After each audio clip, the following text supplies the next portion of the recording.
I get a lot of strength and power from being disciplined. I get a lot of strength and power from just trusting myself to do what most people find difficult. I just want to keep moving forward, keep understanding each level. There's been times where I could have stopped. Nobody ever told me to stop. My parents, my friends saw me an emotional wreck. Although they said, like, get a rest, look after yourself, nobody ever told me to stop. Whether it's exercise, whether it's business, whether it's friendships, relationships or anything like that, it's trying to be the best version of yourself most of the time. You just need to work harder on yourself than you do on your job. I don't think you ever achieve something by being lazy, so you just need to work really, really hard.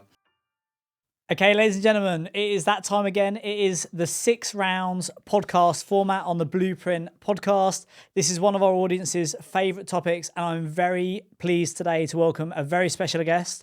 This is his second time on the 6 rounds podcast.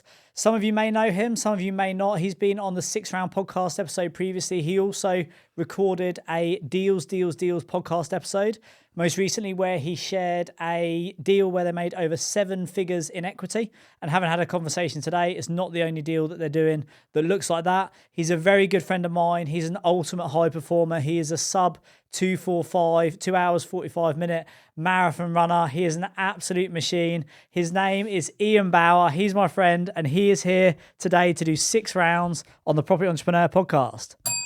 Thanks. Ian, you're up. I think I went first last time, didn't I? Nice. So first question is a multiple of questions, quick fire. So not sure how well it's going to work, but I read a book by Tim Ferriss, and it's got 11 questions that he asks high performers to answer. So I just wanted to go through these 11 with you, quick fire. Nice. To see where they land. So first question is, what book or books have you given out most as a gift? Or what's 1 to 3 books that you have that have greatly influenced your life? So in my early days was the Something Laws of Invaluable Growth by John Maxwell. For everybody is Dale Carnegie, How to Win Friends and Influence People. Great and book. Most recently, absolute game-changing book. And most recently is Stillness, which I actually recommended to you. I've read that, yeah, thank you. By Ryan Holiday, for people who are trying to come down from the high. They're my 3. Any other game changers for you? So for me, Magic of Thinking Big was the first book I read, and that just opened my mind to personal development. And I think 3, I think for me, longevity is a big thing now. So Lifespan, Life Force, and Outlive are 3 brilliant David books. Sinclair's literally like asleep to him. Yeah, is amazing. It's amazing. So question number 2, what purchase for £100 or less has most positively impacted your life over the past 6 months to say 2 years? Fantastic question. You can pass on any of these and we can come back if you don't have an immediate answer. What's yours? So I've got a set of Bose sunglasses. They're a couple of £100, so a bit more, but I got given them for free, so I thought I can fit them in there. But I essentially listen to a book a week by these. Have just been an absolute game changer for me. Because I do a lot of running, as you know, so I listen to them whilst out running. Yeah, I don't know. I'm just trying. I would say Tupperware. Tupperware. So I'm big on eating my oats. I haven't got them today because I didn't have time to make them this morning. But I would say a good solid piece of Tupperware to eat my oats when I'm out and about. Good.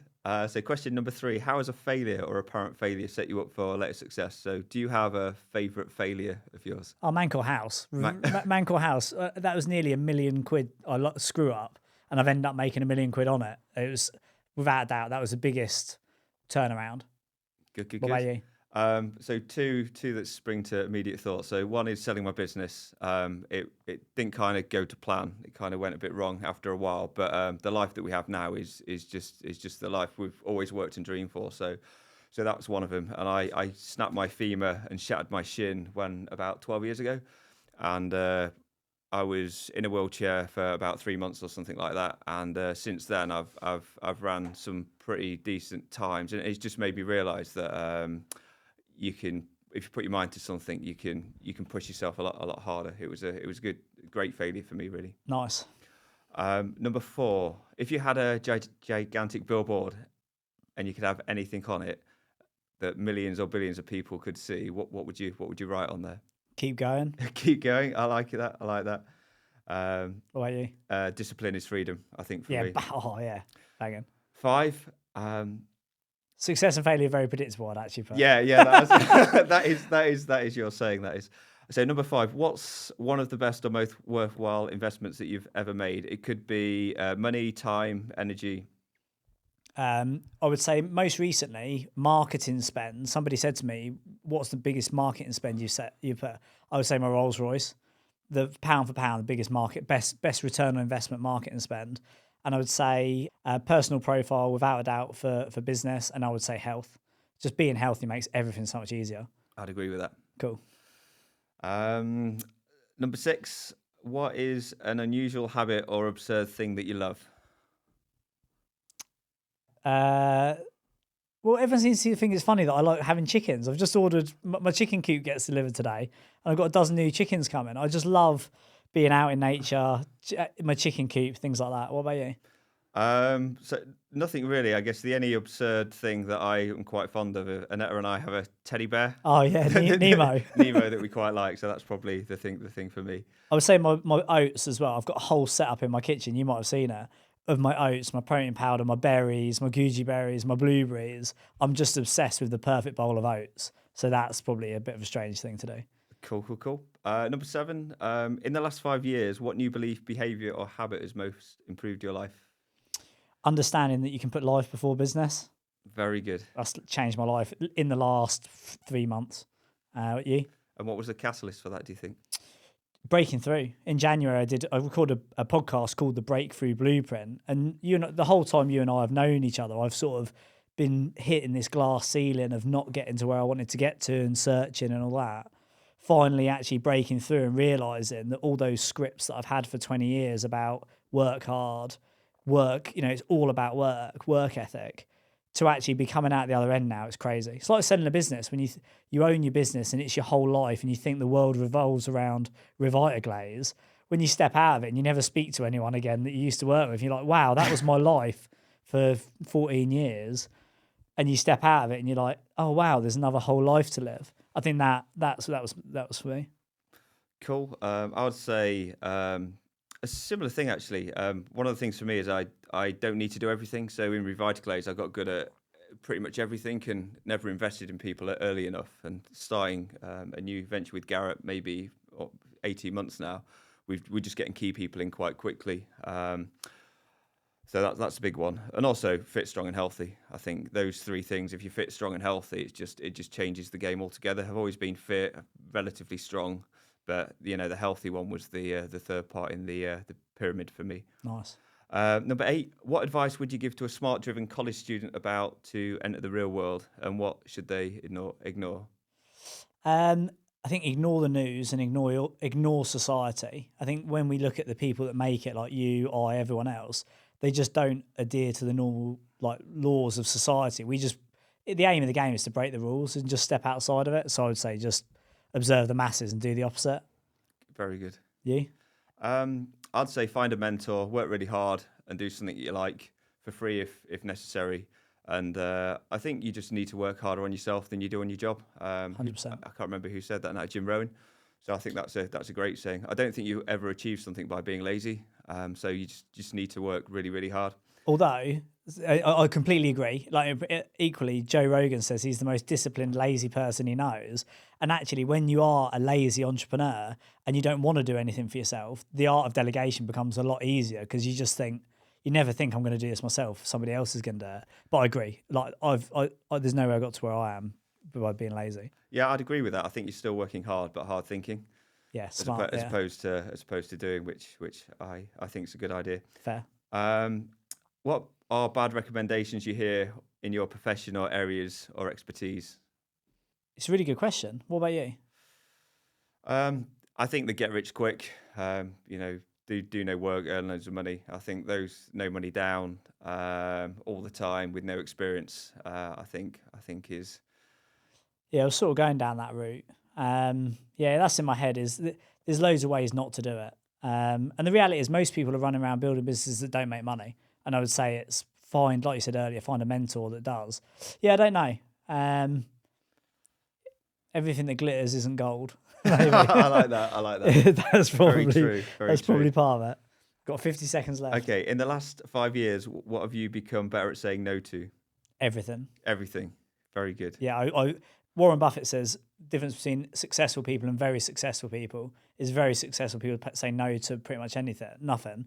Since 2019, it's been a really hard journey of doing less rather than more. And I genuinely feel like I finally cracked it. Don't find it easy, but I think I've cracked it. And last question, when you get overwhelmed or unfocused or have lost your focus temporarily, what do you do to kind of get you out of that rut? Move away. Don't start creating bigger to-do lists. Weekend off, holiday, recharge. That's like the biggest thing. You? Running, exercise, and detox. So quite similar. Nice. We've never done that on 6 rounds before. That was very good. That was quite stressful. That was it? Trying to read them all. Well, you did well. That was bang on 10 minutes of the first round. Good. The next one is the fast lane. The fast lane. May or may not be surprised to see it turn up. You and I have experienced it, talked about it, debated it at length. When we talk about the slow lane, middle lane, fast lane, just tell me what your thoughts are on the fast lane. Is there any other lanes? It's a good question. That's the question. That's the question. So I think the fast lane for me is just what I'm used to. It's just the way I'm quite focused, quite disciplined, and I'm just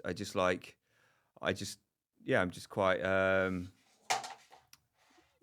I guess I like being in that lane. How would you explain it to somebody? If somebody's listening to this and has never heard the analogy of like the fast lane, what is the fast lane? Is this where you live? So it's trying to be the best version of yourself most of the time, and that's it. Whether it's exercise, whether it's business, whether it's friendships, relationships, or anything like that, it's just trying to be the best all the time. And why is it called the fast lane? What's it like living in the fast lane? It's. Is it fast? I think if you ask me and my wife Annetta would have very very different answers. I quite enjoy it a lot of the time. But equally, I do need to rest. So it's good. It's good to, if you want to do, I guess for me personally, if you want to achieve things, it helps me to do it quickly. It helps me optimize, whether it's training, whether it's business, whether it's anything like that. It's just a quicker. What's stress levels like in the fast lane? Actually, my stress levels now are quite moderate. So when I took Revitalaze back, my stress levels were actually highest that they've been in a long period of time. So did you enjoy it? I enjoyed parts of it, but when it got to near the end, no. I think I don't mind the fast lane. It doesn't have to be stressful, but I think the stress from me comes where there's either too many moving parts or I take too many things on. So I guess my experience over the years has been the fast lane is okay on the proviso that I have a good team around me. So this year or this business that Garrett and I have started is great because we've taken key people on straight away. So effectively, it just allows us to get out of the weeds quite quickly and go up the gears, but still stay in the fast lane. And would you align the fast lane with like the term beast mode? When we talk about beast mode, which is like all in, let's go, shoot for the stars, big days, like risking burnout. Would you say that is fast lane, or is that just somebody who's not got a handle on it?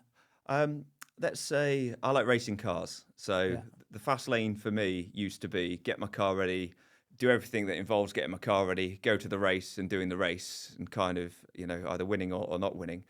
And the racing, that's the part that I really enjoy. So I guess my version of the fast lane now is I have a pit crew with us, or Garrett and I have a pit crew with us, and we get to race the car now. So we still get to do the bits that we really, really enjoy in the fast lane.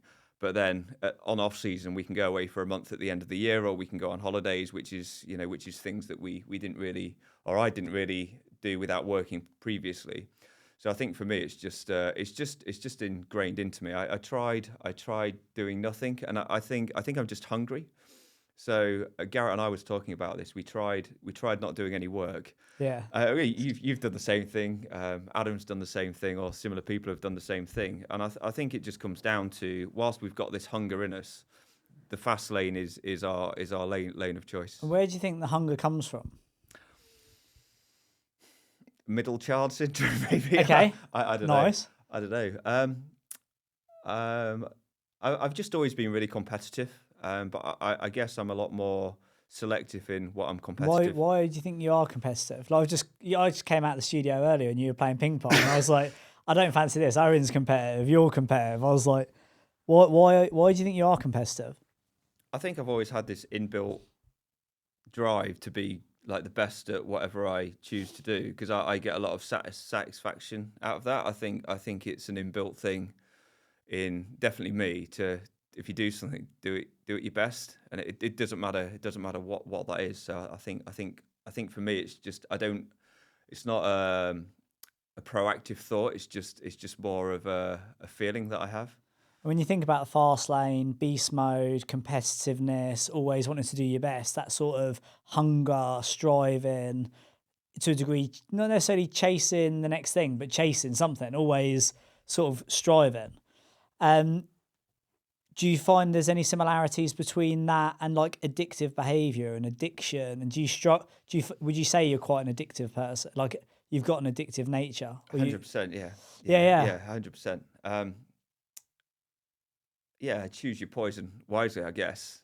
So And you find when you use it to your advantage and you get addicted to something good like fighting, training, business, it always works well? Or do you find in the same way that if someone was a drinker, a drink on a Friday night's great, but drinking whiskey at 10 a.m. is like a bad move? Do you um, find that that rolls over to work?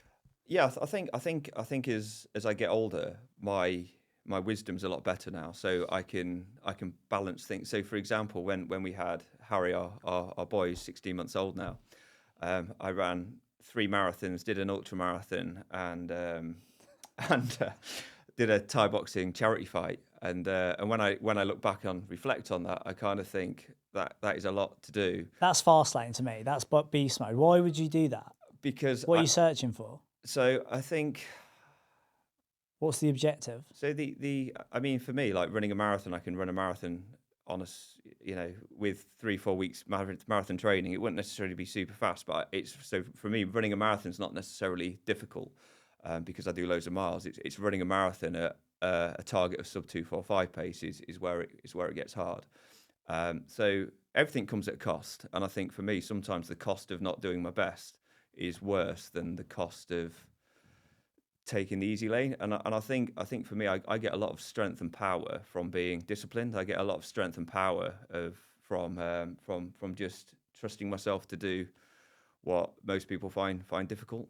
And whilst I enjoy that, it's I think I'll continue doing it. But I think going into next baby, am I going to do the same thing? Probably not. No, definitely not. No. It's interesting. So there is a level of wisdom there. And what your thoughts? Well, I think the older I get and the more wisdom I have around imparting my insight and stuff like that is to realise we're all at different levels of the lighthouse, and also you can be at the same level looking out of a different window, and it depends which morning you wake up on and what day you are. Because I'm now coming out of it for the first time ever, I'm noticing a lot of my traits around addiction, and also not for the best. Like Adam and I were away in Bali, and we're literally like ships that have passed in the night. Because when last time I went away a year ago, he was off grid the whole time, chilled, meditating, etc., relaxed, low workload, low stress, high sort of balance. And we've completely flipped this time, and he's back wired on coffees. He's like, he's all guns blazing, and I'm sort of having a slow start to the day and enjoying like my journaling and stuff. And it's just interesting to acknowledge, and I think I'm definitely coming out and ready for a recharge. So I'm out of the fast lane, out of competing, out of beast mode, and I suppose I'm just starting to acknowledge like addiction. Like Adam said to me while we were away, he said, I can't remember what I was talking about, green tea. I drunk like 10 green teas or something, and he was like, yeah, it's just your new addiction. We're all addicts, and he's back smashing caffeine again. He hasn't had no caffeine for 3 years, and he's like, we're all addicts. And I was like, I think we are. As high performers, you're an addict. And like you said, you choose your poison. If you're addicted to going to the gym and weight training and running and work and business, it's a lot better than being addicted to something that's going to be detrimental to you. So I think it's just an acknowledgement. And then you have to deal with that addiction. And when you're not working, you're like, right, well, what is my new poison sort of thing? So Do you think you'll go back in because your year of is the year of the middle lane, or it's one of your objectives? yeah. And do you think? Because I personally think that you're just having a pit stop, and I think you'll be back in the fast lane at some point when you get hungry again. I think so. And what? Yeah, I think when you said it to me previously, I thought it was a possible outcome, but I didn't, I didn't believe it. I was just like, nah, I'm never going back. It's like when you have a hangover, I'm never drinking again. Get to Wednesday, you're like, beer? Obviously, you're not because you're not drinking, but I've got a new emerging peer group who are like people that are maybe 5-10 years ahead of me. They've made their money, they've done the big houses, they've had the kids, they've retired, and now they're starting to come back round to go again. So it's interesting. And having seen Adam do it is textbook. He took 3 years and now he's going he's in his prime. I've never seen anyone go like that before. Or I've never seen him go like that before. So I think the likelihood is yes, but equally I'm not committing to it just yet. You're up. That's a good one. So the interesting thing is, my one is balance. Interesting. So, Dan, you're just about to have a family. Yes. And so you've got business, family, friendships. So what do you see your kind of balance looking like over the next kind of short, medium, and long-term future? In the same way we just talked about beast mode, I don't think balance is anything I've ever. When I look at like aspirational things, it's not necessarily balance. I'm not looking for the perfectly balanced day to be completely dim sum, like I'm completely chilled all the way through it. What I'm looking for is enjoyment. And when I've started doing some things in my house, like I was started decorating and just being on the tools and doing my bedroom, and I clocked it at like 11 o'clock one night. I was wallpapering the bedroom, and was like, this is the first time in probably 5 years I've been so in flow and enjoying something that I'd want to stay up all night and do it. And then I had to stop myself and go to bed because obviously the addict in me would be like, what could be better than staying up till 11? I'll stay up all night and do it. So like, I don't think I'm actually chasing balance. What I'm chasing is enjoyment and satisfaction. And a friend of mine who used to work with me a long time ago said when I was sort of having a bit of a searching time, looking at what I wanted to do, and when I was getting a bit sick with business, he was like, you'll always be a growth person, but you don't necessarily need to be growing businesses. You could go and grow. You could go and be the manager of the kids' football team, or you could get involved in the school, and whatever you do, you'll do that thing. And I've noticed now, having done it with the charity and starting to do it around my house, is I'm not looking to. I've done the retirement, and it was a complete false economy. The romance was very different to the reality. I actually want to be busy. I want to be active. I'm up at 5. I need to be doing stuff. I've got to be busy. And I suspect what I'm looking for now is I'm looking to be busy with the house and the family. So that would be my then full-time job. So yeah, I don't know if that answers your question, but that's my perspective at the minute. And yeah, it'd be interesting to get your take on it. How do you think having a baby is going to change your life?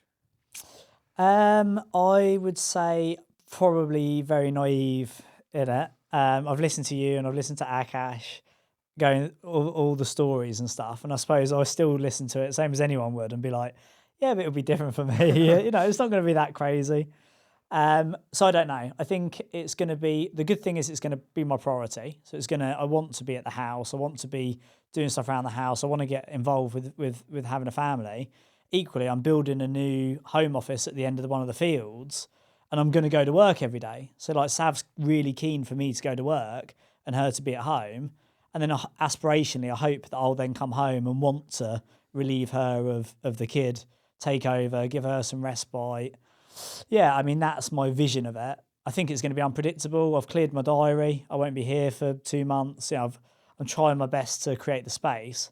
But I suppose it's like everyone's got a plan till they get punched in the nose, don't they? So yeah, I completely agree with that. what would your words of wisdom or insight be? In fact, you've given me it before, and I think the reading's quite consistent. Yeah, I think it's one of those, having a baby is one of those things that you can't. It's very difficult to share until you've done it. It's the same as like being really fit or running a business or having children or having a significant experience in your life. Until you've done it, you can try and share, but until you feel it, it's difficult to explain. I think one thing it did for Aneta and I, it really exaggerated our relationship in a nice way. So if you've got a great partner and things are bad, you'll go over and above to help each other. So, for example, Harry and Aneta was ill, so I couldn't go to PE or do. Pull your mic up. I couldn't go to PE or do things that I wanted to do, because family comes first. So from a caring perspective, it really exaggerates. But then equally, I've seen people that maybe don't have the best relationship, and then it exaggerates it as well on kind of the wrong way. So kids, and I think you feel a love that you've never felt before, and you feel a fear that you've never felt before. So say for example, every parent would have experienced their child think their child's choking, and that you go from like 0 to 12 fear straight away. So and there's it's a great experience. It's been a great experience so far, and we're just about to have our second. So we'll have two children under the age of 16, 17 months. So that's going to be quite hectic for us. So it's going to be a great time for it. Do you have any like a plan or strategy of how you're gonna look after the child? Or So I've been very transparent to Sav and said, I don't know how you're so chill. So we had the home visit last week, and the home visit said to Sav, she's never met a first time expecting mother who's been so chilled. And Sav's not necessarily the most chill person. She can be quite nervous about stuff and things like that. But I say to her, I have no idea how we're going to keep this thing alive. I don't know how to feed it. I don't know how to change its nappy. I do believe that if anyone can do it, I can do it to a degree. You know, everybody else is bringing kids up. But Sav's like, yeah, she's got brothers, sisters, nephews. You know, she's like, honestly, it'll be fine. Anything we don't learn at NTT, I can show you. I like to go in. You know, normally I'm reading books. Obviously, we're reading a book every day and like all that sort of stuff. But as far as like preparing for it, all I'm doing is clearing the space and being able to be present. Also, I'm quite realistic that. Well, I had a guy who I met was in Bali, actually, a very like spiritual guy. I said to him like, what would your advice be? And he said, if she's going to breastfeed and that's going to be the sort of primary thing in the first few months, he's like, you're probably going to end up caring for her as much as you are the baby.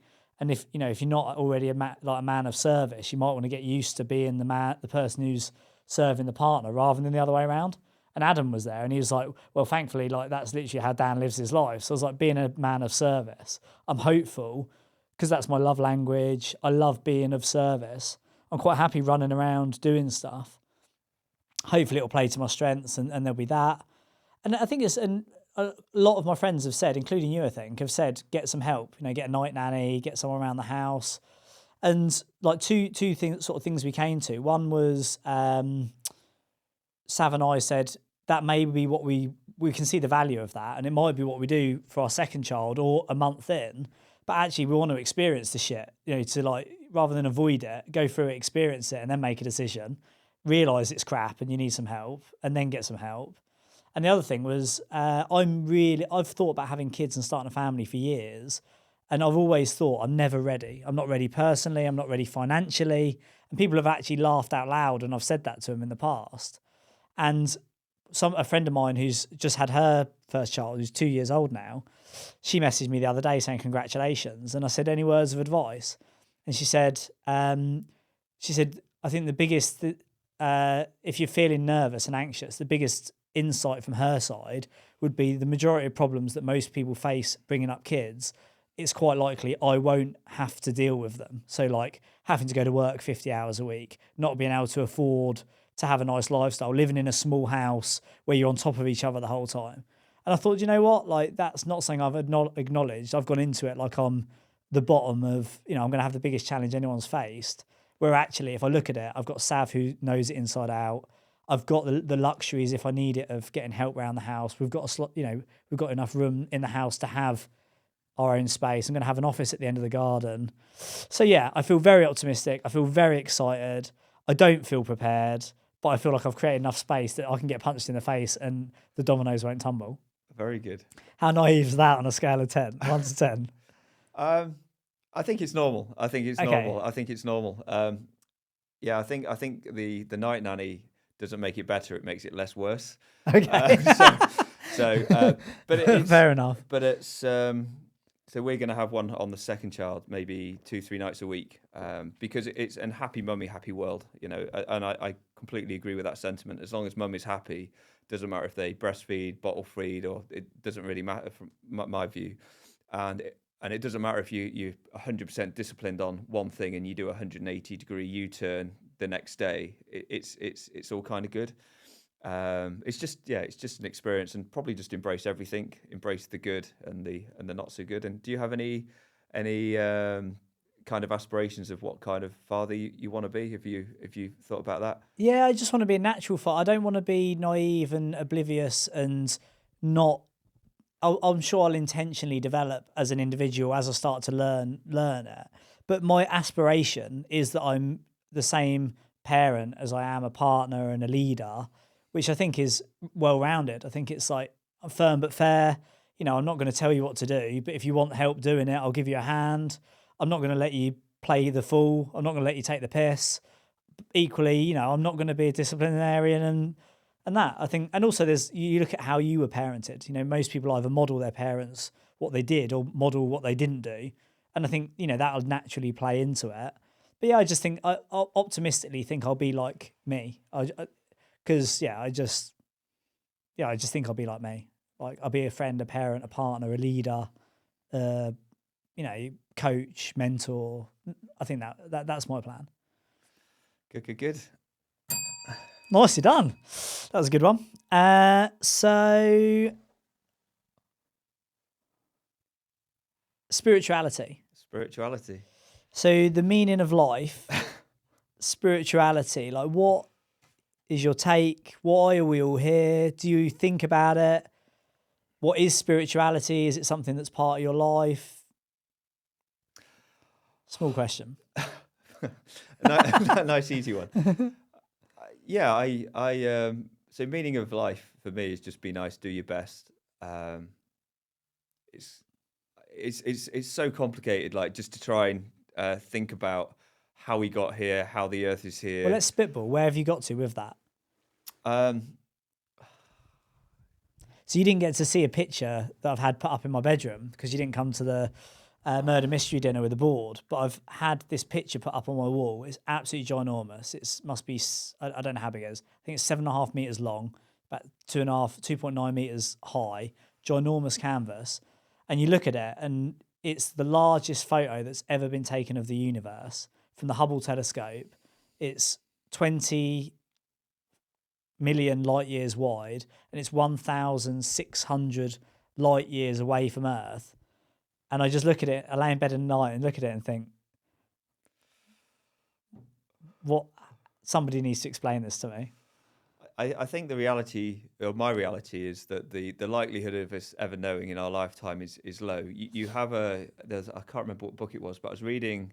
It talks about the evolution, and there's some fundamental flaws in some of the calculations that they've assumed, which I don't know if it's right or wrong because I didn't sense check that. But I don't know where the world came from. I often think about it. Do you? Yeah, What do you think about? I just think how incredible it is that we are on this sphere spinning around in the middle of nowhere, and we have life on here. And Do you actually believe that? I don't. I probably don't give it enough thought to not believe it. Probably for the best. I assume that that's what's happening, but I don't really give it much thought.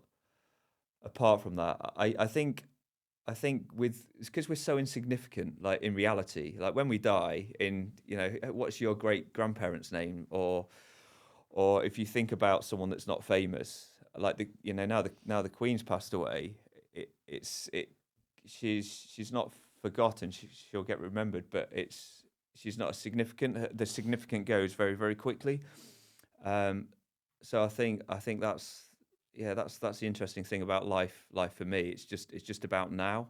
I think Would you say you practice that? Because it's a very easy thing to say. It's all about just be present. Life's short. Enjoy it. Do you practice what you preach, or do you think it and practice it, or is it just the way you explain it to yourself? so. I think for me, the way I'd articulate it is if I am to think externally or I'm to think outwardly and not inwardly, um, I'm winning. So it's when I go inwardly and think about myself and me, that's when my world kind of shortens. But if I'm thinking more abundance, then that's when I think spirituality works for me. Meditation, reading, growth. I think human connection is massive for me. So those are the kind of fundamental things that work really well. And when we talk about spirituality, for people who are listening to it and probably thinking about sort of meditation and yoga and maybe even like the universe, when somebody says spirituality to you, what does it mean? It could mean many things, ranging from psychedelics to sitting in a cave meditating. I think the word spirituality is so vast that you've got so many different. So I think mindfulness is probably a good explanation of that. I think well, what would the exact definition of spirituality be? It's a good question. I don't know. Yeah, Because I mean, you could put it in a. Some people could put it in a club as like a religion, like a following of your belief, your practices, your value set. Um, but yeah, it's like, what is it? What is spirituality? What about you? Because I remember at times in your life, you would go completely down a rabbit hole for a long period of time, and then I think Sav's dragged you out from time to Yeah, time. it plagues me. Honestly, it plagues me. If I have enough time to think about it, or I'm in a dark place, or I'm hungover, or burnt out, I just straight away go to like, what's the meaning of life? Why are we here? Not because I'm not depressed, but it can blow my mind. Naval, who's a fantastic, you know who Naval Ravikant is. Yeah, For those who are listening, he's a fantastic modern day philosopher. And he says you get to a point where you've just got to stop saying how and start saying wow, because it can blow my brain. Like I can lay there in bed at night and look at that photo of the universe, and I get to the point where I'm just like, it's just not true. It doesn't exist because I can't think it exists. But then equally, I look at my life sometimes and I just think I can't believe.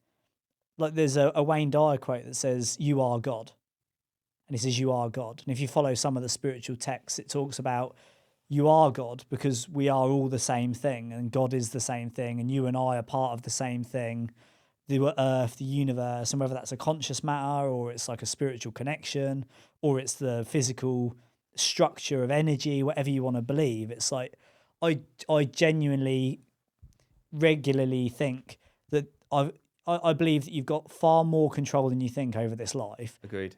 I also believe you've got far less control than you think over I'd this agree with life. that as well. Yeah, And that's how I believe. I get to the point where I have to stop thinking about it because it can drive me nuts. I'm a very deep thinker. Rob, my driver, who's out there meditating now, he said, he picked me up one day, hungover at Christmas from Exeter or somewhere. We had like a 4 hour drive home. And I was asking him really deep questions. And I said, what do you think about that? He goes, honestly, he goes, you need to stop thinking. And I was like, you're probably right. I can drive myself down a hole for it. Equally, I think it's the way I live my life. So I'm not trying to get rid of it. I think fundamentally, like we just want to be happy. We just want to be happy, fulfilled, have purpose in our life. I think gratitude was a big one for me recently, with regards to spirituality. I think I'd put gratitude in there. I think I found it hard to be grateful when I was younger because I almost had, um, am I worthy of what I've achieved in a way? So being grateful for the lifestyle we have now and what we do on a regular basis, I think that's been a bit of a game changer for me as well. Off topic on that, with just to finish off. In fact, no, we've got plenty of time. On the sort of a lot of high performers, most high performers come from uh, driving parents' expectations or experience of failure and that sort of drive. Not necessarily spirituality, but they have that desire, that pain they're trying to get away from, whatever it is. Definitely true for me. True for most high performers. When you talk about like self-worth and self-esteem, one of the things I realized in the last 6 months or so is I've got a very high self-esteem. I've got the awards. I feel very confident. I feel very capable. But what I realized is I actually have a low self-worth, which means I undervalue my time. I do things for free. I put others ahead of myself. And I've actually done a lot of really deep work on that over the last 3 months. And I feel like now I'm coming out of it. And it's really changing my life, the way I think and the way I feel.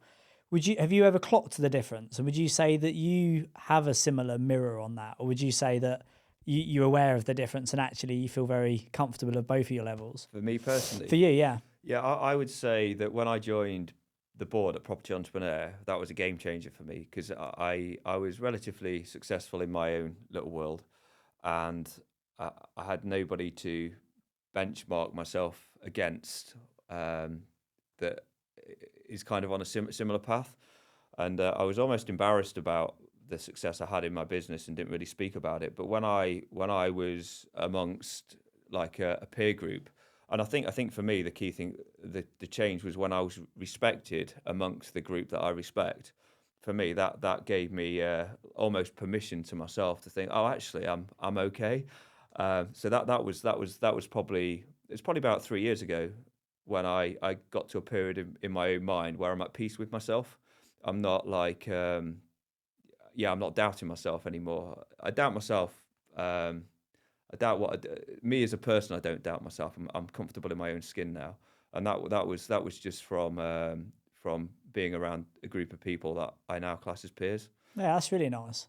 And I would say that's my experience. Like I would say recently, I feel like I am as good as am. Whereas previously, I would not think that whole thing we talk about high performers. Other people think they're up here. They're actually probably a little bit further down. They think they're a lot lower down. And I feel like having gone through this motion, this breakthrough, and now having a peer group of people that are doing the things that I want to do and gives me permission to do it. Yeah, yeah, it's an interesting thing. But I'm glad it's come together for both of us because that's quite a recent thing on both fronts. So we don't know what the meaning of life is then. I got no idea. No idea. So the second one was about, sorry, my last question is more about reflection, really. Okay. So if you was going to go back to, say, 20-year-old Dan and just kind of get into his mind again, what would he be thinking? So what kind of goals would you have back then? What were your fears, aspirations, and what would success look like for you back then? So when I talked earlier about I look at my life sometimes and just can't believe I'm here. But then equally, I just believe that I always believed I was here. Helen, my dad's wife, my stepmom, said to me after my dad died, did you ever think that did you ever think that you'd get to this period, like get to this thing in your life? Because my dad never saw the Rolls Royce, he never saw the new house. And we were sitting there and she said, do you think, like, if your dad had seen this, do you think you'd have ever got to this point? And in my head, I was just like, yeah, I just always did think, not in an arrogant way. Like Warren Buffett says, ever since he was a kid, he just knew he would be wealthy. And I just always knew that I would go on this journey. And also because I'm stoic, I'm quite indifferent. Like if someone rang me now and said, the property market's been taken over by the government, you know, you're gonna have to start again. Sav and I would quite happily go and live on a narrowboat again and just live on beans and bread. Like it's, I think the whole thing of where did I want to get to, I was always clear I just wanted to keep moving forward. That's probably like you said earlier, I just want to keep moving forward, keep understanding each level. So that's not a surprise and not something I'd probably say to them. The only thing, like I said earlier, would be keep going. There's been times where I could have stopped and I never once thought I wouldn't stop. And nobody ever told me to stop. My parents, my friends saw me in emotional wreck, burnt out, physical, ruin. And although they said, like, get a rest, look after yourself, nobody ever told me to stop, which is quite a significant thing. I think the biggest game changer I would have told 20-year-old Dan is 20-year-old Dan was out for what 20-year-old Dan wanted, and he was arrogant. I don't know if arrogant's fair because I've always been I've got on with people, but I was putting my own objectives ahead of everybody else's. And then in 2012, I learned from one of my mentors that if you want to achieve your own dreams, the secret is to figure out how to help other people achieve theirs. And that just changed the game for me. When I started to learn that I need to lead from the back, help other people, and then you can help yourself. The more you give, the more you get. That took my organic growth into exponential growth by realizing it's not a one player game. That's the game to play. That would be my big trigger point that I could have learned earlier. What were the bigger fears that you had when you was younger, or what was your biggest obstacles or your perception of your obstacles, I guess, looking back now? So I always thought I'd die young, and I'm only just shaking that off, although it didn't help that my dad died young. I always thought I'd die young because my dad always said, I'm going to die in 10 years. And then when he died, I said at his funeral, I said, most of you are surprised to be here, but my dad's been saying he's going to die for 10 years, and he's been telling me that for 15. So actually I was on borrowed time. That was definitely drilled into me, not intentionally, but that was something that held me back. But also it drove me. I've always been panicked. I've always been, like, when I was starting, I was like, I need to make this success now. And then when I started making money, I always thought this could be the last pound I make. So I've always had that scarcity mindset and fear of running out, losing it. So I've always played for the long game. So I tried to keep fit and healthy. I save my money rather than spending it. And now I feel like I'm at a position where I'm going to see the benefit of that. But yeah, probably 20 years of just desperation. I was desperate to be successsul, like life or death. So, if you was to kind of look at where you are now from back when you was younger, you wouldn't be surprised with that. You would. No, That's good. well, That's not in good. an arrogant way. Like that's probably going to come across arrogant, but really not. Yeah. But also because I'm not connected to it. It just is what it Yeah. is. It's like every level has another devil. I also look at me and 20-year-old Dan. If you put them next to each other in a pub, they'd have a great time. They'd just be like I'm still the same person. I always had this vision that I would be and feel different. And what I realised with this hedonic treadmill or Ferris wheel is, you get there to where you want to get to, running the marathon or whatever, 10,000 Instagram followers this week. As soon as I hit it, I knew I'd be like, not interested anymore. I got it. I was like, oh, not even bothered telling anyone. And what about? Would you say you're content with where you are now, or have you still got the hunger to keep going? I guess, are you grateful for where you are now, or is there something still that just wants you to kick on? Yeah, I'm grateful in more of a paranoid sense. So I manage my money meticulously because I'm like, I don't want to lose it. Snakes and ladders. I don't want to go back to the beginning. I could do it again, but I don't want to do it again. I am grateful. I walk around sometimes and say, I can't believe this is life. And I look at what the alternative would look like, 40 hours a week for 40 years in a job I didn't like. And that, to me, sounds horrendous. And actually, I'm very inspired and motivated to help other people do it. And my definition of success now is if I can feel content and feel present. Like, it doesn't mean I'm not doing anything. It means I'm having a day where I'm enjoying it. I'm out in the garden.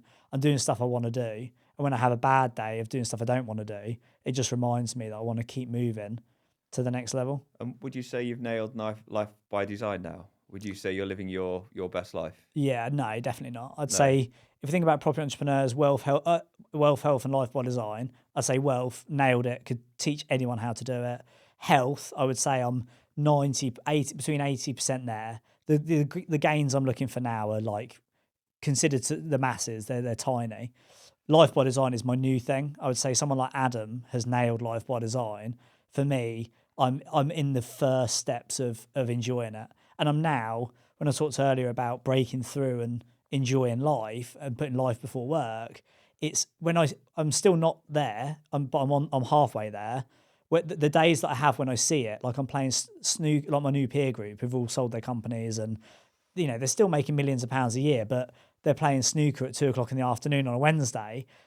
The first time I did that, it was horrendous. I felt uncomfortable. I was like, this is just an oddity. Now I do it quite frequently. I'll go to the gym with them in the afternoon. I'm seeing what life can be like at that level. And that's what I'm really looking forward to. And I'm just trying to remind myself I deserve it. I don't need to be available. I don't need to be around. And in 2 weeks' time, when I step down from my executive role at Property Entrepreneur, that will be and all my companies, the last companies, that will be the last thing for me of like, then I've got to make it happen. So as we go around these two cycles, I can't remember what the book was now. Is it the Arthur Brooks? Yeah, Arthur Brooks. So as you go around the second, so the first cycle's just work really hard, and the second cycle's kind of more mentoring. Yeah. So how do you see that in the future? So what would your aspirations be moving into, say, 20 years' time? Well, I'm trying not to get carried away with it, but there's a great chapter in Way of Superior Man that says if you create enough space for the next thing, it will come. Don't go looking for it. Don't get restless. It will come. And really, since I sold Multilet in 2020, I've been waiting for that next thing. And actually, the reality is I just don't think I create enough space for it, enough time for it. But the thing that's now landing and I'm becoming increasingly committed to, passionate about, locked into, is living off the steam. It's just it's just going big on living off the steam and teaching people, whether you need to make 25 grand a year or you want to make £500,000 a year, living off the steam is the only game in town. Isn't it? It's a phenomenal game. Yeah. It's once you get to that position, it's just utopia. It's just the only game in town, and I feel like that will be my next thing. But also becoming a father, I think, will change me. Like, I'm already emotionally changing. I don't feel emotionally connected and real that I'm having a kid. Logically, I understand it and I get excited and it's like, this is good. But that emotional connection that people talk about becoming a father, I don't think I'll have that until after the birth. But when I'm walking around like the garden, I have this, I'm getting the chickens delivered. And in my head, I was thinking, oh, when the kids are old enough, they'll be able to collect the eggs, put them in the honesty box on the front garden. People will buy the eggs, give the money, and that will teach them how money works. I just started like not crying, but my eyes started like welling up, like thinking about it. And I think, oh, that's that emotional connection I've been looking for probably 5 years or so that I used to have as an entrepreneur. And I feel like now I'm just ready for the next chapter, which will probably be kids, or it will be kids. And then I'm sure then that will give me even more drive to do the next thing. And, I'll go on that journey. Happy days. Ah, that was very focused on my answers, that one, but I really, really enjoyed the questions. Thank you for those. Right, last but not least. Dun, dun, dun, dun, dun. We've covered both of them loosely, so maybe I'll do both of them. So the first one is, how does your brain work? So how does your brain work? What do you think on a daily basis? How do you process thoughts? Like, everyone's brain's different. How does yours work? And then as you're describing it, try and come up with an analogy that describes visually how your brain works. So when I used to be an entrepreneur, when I was a very busy entrepreneur, the way I described my brain was as a lottery machine. All the balls bouncing around all day, every day. But then eventually something amazing 7 fantastic things would drop out the bottom. I don't know what mine's like now, but I'm hoping through this conversation we can figure it out for both of us. How does my brain work? So I would say I've always got, so Garrett's my business partner, he's a tempo and I'm kind of a creator blaze. And I think my brain work, I'm always in the future. I'm always thinking about the future. And I'm always, it's like I see a jigsaw puzzle on the table. I see all the pieces, I see all these different pieces and I can see what picture we can make. And sometimes some of the pieces won't work and you need to throw them away. But sometimes some of the pieces that you thought might be good are great. So I think my brain works. I kind of love bringing things together, whether it's people, community, culture, business. I think my brain just is connection. I'd say it works best. That's where I would say it works. And what sort of journey, as a active participant or as an innocent bystander, what journey does your brain take you on? Like on a daily basis, do you have highs, lows? Are you introspective? Are you completely extroverted? I like being around people, but equally I do like my own time. I like being on my own. I'm generally happy most of the time. I'm generally at peace or I'm generally chilled out most of the time. When I am not happy is generally like when I'm stressed or when things are getting on top of me. But generally I'm pretty relaxed. I'm pretty chilled out. I think running helps that a lot though. How do you think and feel when you are stressed? I get very dictatorial, as in like this is what we're going to do. I take control and try and control manage the situation out as quickly as possible. So if I can tell when I'm really really really stressed because I sometimes I just feel like crying. Yeah. That's my like when I'm just feeling sad and I just feel like crying. That's when I know that I'm like burnt out, stressed. Things are and that's kind of my signal that things are going too far. Yeah, that's interesting. Yeah, mine's not necessarily. Mine's when I'm stressed, I feel anxious. I can feel it in my stomach. Yeah. I feel like everything seems just. It's the whole thing. Yeah, not burying your head in the sand, but everything's just overwhelming, and the stress then compounds. When I get stressed, it compounds and it compounds. And it can take something simple like me sitting down and putting my to-do list together or getting a couple of jobs done. I'm like, oh, the world's not going to end. But I hate, especially in recent years, I hate chasing my tail. I hate being chased for deadlines. I don't like not having enough time to do a good quality work. I don't like having to do good quality work when I don't want to do good quality work. So if I'm not feeling it one day, I don't want to sit down then and have to get it done because it's just not good. Whereas if I'm in my cave and I've got time to do it, it flows and it's amazing. What about sort of like self-talk and self-chatter? What does your brain say to you when you're conversing? Where does that even come from? Loads of deep questions today. So my self talk's relatively good when I'm in a normal state of mind. So say like chill, relaxed. When I'm stressed, I do get sometimes anxious. I guess I become emotionally fragile. So what I mean by that is generally my mind's relatively strong. If I say I'm going to go running at this time or do certain things or get things done, I'm pretty good like that. Um, so I'd probably be fragile sometimes. That's when I know that things aren't going to plan. So what was the original? I don't know, it's just sort of spitballing. But with the when you think about the type of brain, I was saying about self-talk Yeah, and like, oh, self-talk. Sorry. Yeah, generally mine's fine. I don't. I beat myself up sometimes by not doing what I want to do. But I think there's a philosophy that I use is do my best. If I do my best and be my best, then I'm proud of myself, regardless of what the result is. So if I go out for New York Marathon's a great example. I went out at sub 2:45 pace and detonated horrendously and ended up walking the last 4 miles and finished in 3:29. But I'm really proud of myself. yeah, banging. Although my time's horrendous for me personally, I'm just really proud that I did my best on the day. I couldn't have gone any faster, and so for me that's fine. Do you feed that back as a leader and a manager? And like, do you think you'll do that as a parent? Because I think that's a very strong Yeah, mindset to have. yeah. Do or be your best. Yeah, definitely. I think that's I think the other thing is if I take responsibility for myself, which is one of my things that I do, then I'm happy. So if I start blaming people or blaming situations, or that's kind of when self-taught is. I think I can see where that can go quite badly. Where if it's like ultimately everything's my responsibility, then essentially well, I personally just need to. Everything in my life is my fault. Yeah. So I think that's kind of where I am in my brain a lot of the time. When you go in like high performance and you're thinking about the way your brain works, so like when you listen to people like David Goggins, I and love I love David Goggins. yeah, David Goggins, Tim, what's his name? Did Relentless, the book. He was Michael Jordan's coach. Tim Glover, I think. Tim Maybe. Glover, that's Yeah. it.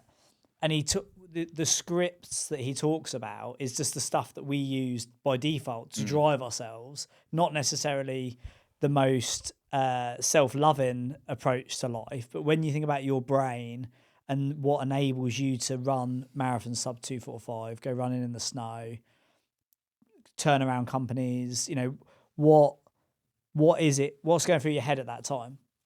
I'm pretty hard on myself. So I think you explained it best once. You said you're the worst boss in the world. Yeah. So for me, I make myself do stuff that I wouldn't expect anyone else to do. So I think from what goes on in my head, but I see it as a challenge, and that's good and bad at the same time. But yeah, I see sometimes I just see things as a challenge. How what can I do? And for people listening to this that like aspire to be doing the stuff you're doing, but they don't get up, they don't go running, they don't go training, they don't do those things. When their brain is saying, "Don't worry about it, it's raining outside. Nobody else is going running today." Mine says the same. I don't. Does it really? So it's there's those who, well, you can either do it or you don't do it. So it's just the commitment. If you want to be successful, in my opinion, it's just keeping your promises to yourself. So if you tell yourself you're going to go running at whatever time in the morning, I help myself by I'll get all my running stuff out the night before. It's all ready for me. I'll set my alarm in my office and not my bedroom.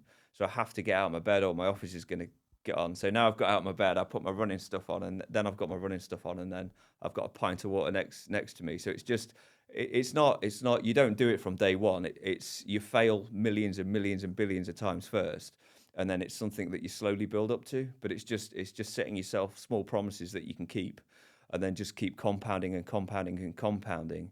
And then what you see now, whether it's something that you do in business or whether it's something that I do in business or running or whatever it is it's the compound effect from a significant amount of failure at first, which is what everyone goes through, and then just the discipline and relentlessness to continue and carry on. And that's not the answer I was expecting, but it's definitely the best answer. I remember hearing David Goggins say that he doesn't go. He walks around. He can walk around his apartment for 40 minutes looking at his trainers before he actually goes, and that's reassuring. You know, people want to know you're human. Equally, it's like, you know, they say never meet your heroes, but equally, the ultimate decision is, did you go running or did you not, sort of thing. So, yeah, that's good to know. And when there's another great saying which says nobody ever looks forward to going to the gym, but they're glad. Everyone's always glad that they've gone. Would you say it's the same for you with running? Even if the reason you do it is you want that satisfaction afterwards, and actually if you didn't go, that fear of, you know, that pain of discipline rather than the pain of regret. You only regret the runs that you don't do. You never. Is that true? You only regret the runs that you don't do. You never finish a run and regret it. So it's the same. It's the same thing. Nice, very good. Just to finish off, because we're out of time, the other one I was going to ask, I was going to check in about your drinking. Last time we spoke, we both said about, why do we keep talking about alcohol? It keeps showing up. You know, what is the crack? And just a quick 30 seconds to summarise, you decided to stop drinking altogether this year. And how's that gone? Yeah, really well. So we had as a topic on one of the last podcasts we did. That was what I meant to say. So I used to drink every day, 1 to 3 beers a day for loads of years, and then about 4 years ago, I did 4.5 months no alcohol, and it was like going from black and white to colour.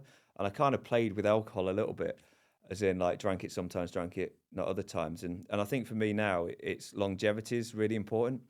So the way I look at alcohol now is there's nothing good about it. I've never woken up in the morning and thought, I wish I had a bigger headache, or I wish I drank one more drink. And I think if you can, where I came to is I started to look long term.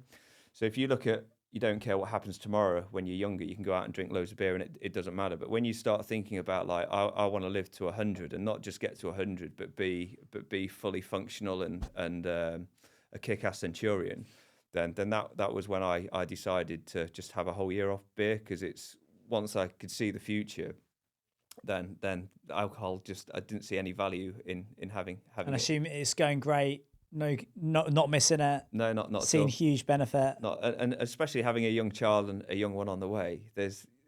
Having a hangover with children must be horrendous. So yeah, don't miss it one bit. And reckon you go back? I've not thought about it. I don't think it'll be a thing that I do properly again. It's a bad habit you've managed. Yeah, I've shifted, and I think after I get through a year, and the zero Guinness now is amazing. Yeah, it's really good. But yeah, I don't think I'll drink excessively ever again in my life. Fair play. We'll regroup on that in another 18 months' time. Ladies and gentlemen, Ian Bauer, 6 rounds. Do you want to hit the bells finish? Nicely done.